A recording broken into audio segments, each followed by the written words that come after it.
لہٰذا میں اب 15 سالوں سے ایک پادری ہوں، جماعت کا رہنما، جنوبی افریقہ کے کورنتھین چرچ۔ اس کے تقریباً 100 ورس ہیں۔ جب تک میں نے خواب نہیں دیکھا، میں سو رہا تھا اور میں یہ آواز سن رہا ہوں۔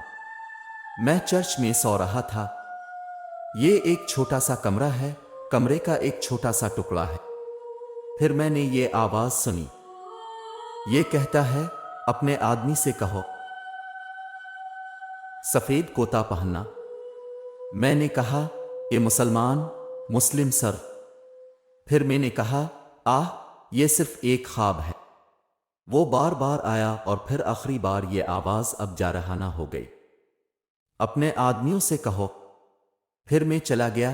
یہ ایک جماعت تھی۔ میں نے کہا، اب میں ان لوگوں کے پاس جا رہا ہوں۔ میں انہیں بتانے جا رہا ہوں، انہیں یقین کرنے دو۔ اور میں وہاں گیا۔ پھر میں نے ان سے کہا، اب جانتے ہیں کہ اللہ نے کیسے آسانیاں پیدا کی۔ وہ صرف اسے قبول کرتے ہیں۔ ان میں سے سب۔ پھر جب اگلی مجلس پر اگلی ملاقات ہوئی تو سب نے اسے پہن رکھا تھا، سفید کرتے، اور وہ سب جو انہوں نے قبول کر لیے تھے۔ انہوں نے قبول کیا۔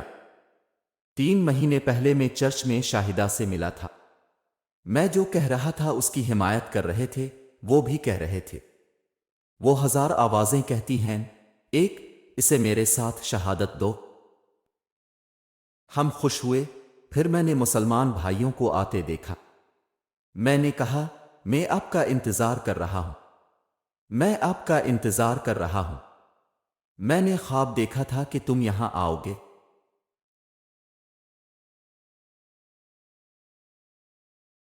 جب انہوں نے مجھ سے کہا، تم حج کرنے جا رہے ہو، میں نے کہا، میں وہاں نہیں جا سکتا۔ میں وہاں نہیں جاؤں گا۔ اور جب وہ اسے لے جاتے ہیں تو کہتے ہیں کہ تم جا رہے ہو۔ میں نے کہا، کہاں چھوڑ کر؟ آپ مذاق کر رہے ہوں گے، یہ نہیں ہو رہا، یہ نہیں ہو سکتا۔